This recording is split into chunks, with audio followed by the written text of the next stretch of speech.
تاسو به زما د شاته سوري ښکاری دا د دې خبرې گواهی ورکوي چې مونږه رواني ملم جبې ته. په دې ولاګ کې به تاسو موږ سره ګورئ د سوات کلام خسته نظرې هغه هم په لایف سنوفال کې او په دې ټور کې به زه هم 3 ټور ولا کې 2 بای سره.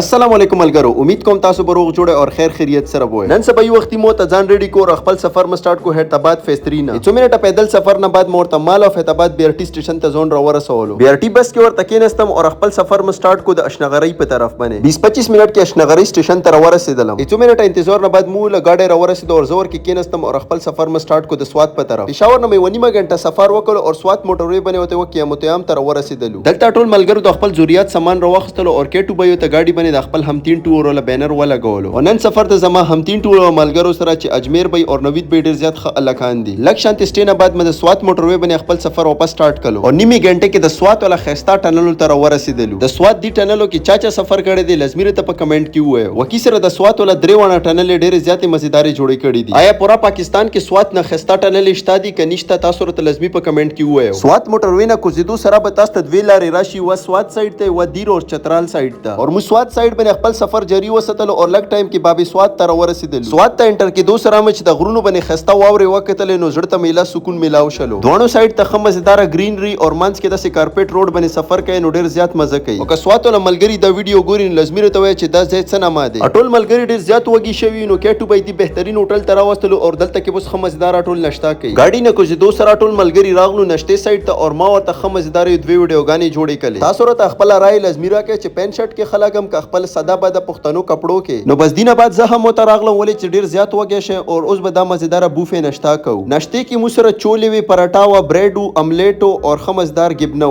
ما هم ته پلیټ ډاک کو او راغلم اټولو ملګرو سره په جامې نشته ته کې نستم. خمزدار نشتا مو ورته وکړه او دینه بعد خپل سفر مو واپس سٹارټ کړو. زموږ منزل کلام او کلام ته دلته نه اوس هم 78 کیلومتر سفر وو. لک سفر کوون نه بعد خمزدار باران چلو شلو. ملګرو سره خ غب شپ لګیدل او سوات ول د خستا نظری وی نو سفر نور هم مزه کوي. مدین بازار تر رسیدو سره کې 2 بای ټولو ملګرو باندې زیره وکړو چې کلام کې لایف سنوفال سٹارټ دی. او لک سفر کوون نه بعد چې مخته مې وکړو نو دلته کې هم سنوفال سٹارټ شلو. زما سمیت ټول ملګری ډیر زیات ایکسایټډ شو ولې چې لایف سنوفال ډیر زیات مزه کوي. او دینه بعد ته یو مزدار ون لوکیشن باندې ودرېدل مولو چې خوندونه مزه واخلو د سنوفال نه. ټول ملګری اختاو چا ویډیو نه جوړولې چا پکچر یو بسلې د خستا نظرو کې. آیا دا نظر وکی سره خستا دي که صرف زما ته خسته لاګي؟ دینه بعد مور ته واپس خپل سفر سٹارټ کړو. څومره مخته تللو سنوفال تیزیدلو څومره مخته تللو تاسو د روډ باندې او سیډون ته برف کتل شي ورو پورو زیاتیدلو. بس زه خو اختاوم د خستا نظرې مې انجوای کول او خوندونه مزه مې تی خستلو. ظالمانو خرچې زکم سړه غرمزه برداشت کوم او تاسو ته پر مزدار بلوګونه جوړوم او تاسو نه دومره نه کیږي دا ویډیو لایک کې شیر کې او یو خغونی کمنټ وکړئ چې ما تاسو سپورټ ملاوي شي او ما تاسو حوصله ملاوي شي. څومره مو کلام طرف ته نشدو کېدلو نه روډ حالات خرابېدلو او سنو زیاتیدل. په لږ وخت سفر کوون نه بعد تاسو گاډو حالات کتل شي ټول سلیپ کیږي او سیده نشي تللی. څومره مخته تللو روډ سلیپ کېدلو او گاډو تلل په مشکل کېدل. الله نه ما مخستله او مخته روان وو او سایډ ته نظارو ته کتلو او د لایف سنوفال ته مکتلو نو ډیره زیاته خوندې کولو. گاډي خو اسی مخته نتللو مولو چې کوشو لاندې د خستا نظارو کې خو خوندونه مزه واخلو او خډيري ویډیوګانې تصویرونه جوړ کو ورکې چې کوم طرف ته انسان نظر تللو خستا برف پروتو په ځمکه باندې په غرونو باندې نو ډیر زیات خوندې کولو. زموږ سره سنو چین نو او دی وجه باندې مو گاډي ته رسی واچول خو رسی بالکل کار نه کولو. څومره گاډو سره سنو چین نو هغه سایډون ته درېدل ولې چې مخته سفر په بالکل نه کېدل او د خستا ملوچو غونې برف ته اسمان نه را پریوتلو نو ما باندې نو ډیره زیاته مزه کوله. که تاسو هم ما غونې لایف سنوفال لورو نو لازمي په کمنټ کې راته ووایو. دینه بعد مو ته بلیک جیکټ واچولو نو ډیره زیات خوند وکړو. پیسو باندې مو ته لوکل ډرایور کینولو ولې چې دو ایکسپرټ او دو دلته کې ډرایوینګ کولای شي سنو کې او الحمدلله استاد ډیر مزیدار او طریقې سره گاډي روان کو ولې چې سلیپ نشي او مو هم خپل شغل مستی کوله او مخته سفر م کولو. خو خیر 2 منټه سفر نه بعد گاډي هارو منلو او وای چې مخته نظم ټول ملګری اختاو دکی ویلې او زه ته خمزدار اختاو ویډیوګانې م جوړول. مو ډیر کوششونه وکړو چې گاډي مخته لاړ شي خو گاډي یو انچ هم مخته نه تلل او دلته کې مو 2 غنټه نه زیات ټایم وشو او دینه بعد ما خام شو او سنوفال نور هم تیز شلو. او تاسو ته په کمنټ کې لازمي و چې د زیخ کولې لګیدلو که زور کې کولې لګیدلم. بهر م ډیر زیاته یخنی شي نو دینه بعد تر اغلم گاډي کې وته کې نستلم او لږ وخت نه بعد م چې بهر وکړ وکتل د گاډو لینونه ولاړو. اخرای کې ډیر زیات تنگ شونو گاډي ته سنوچین برابر کو اور ورته ومه لګول او درو درنیمو غنټو انتظار نه بعد خپل سفر واپس کلام په طرف سٹارټ کړو. مختلف ځای کې به گاډي پساو اور مو به ډیر انتظار کولو. کلام ته رسیدو سره 10 بجې ټایم شو او ټول ملګری ډیر زیات وږي شوی. نو پس دینه بعد هوټل ته رسیدو سره د خمسدار بوفه ډینر ورته اوس کو. الحمدلله خمسدار روټه مورته خوړل په ماړې خټي اور الله پاک مې ډیر شکر ادا کو. دینه بعد ته هوټل چت باندې راغلو چې برف مې وکتل نو 2 فوټو نه زیات شوی او دلته د کلام بازار ول نظر ډیر زیات خسته لګیدل. نو یخنی ډیر زیات شوی او مولنده هم شوی. نو دینه بعد خپل هوټل کمرې ته راغلل او دی مزیدار او بهترین هوټل کې مونږ سټے کو. امید کوم د مزدار غونې ولاګ مو خوښ شوی خوندونه مزه به ته خستی او سبا د پر ما سره په انتظار اوسئ.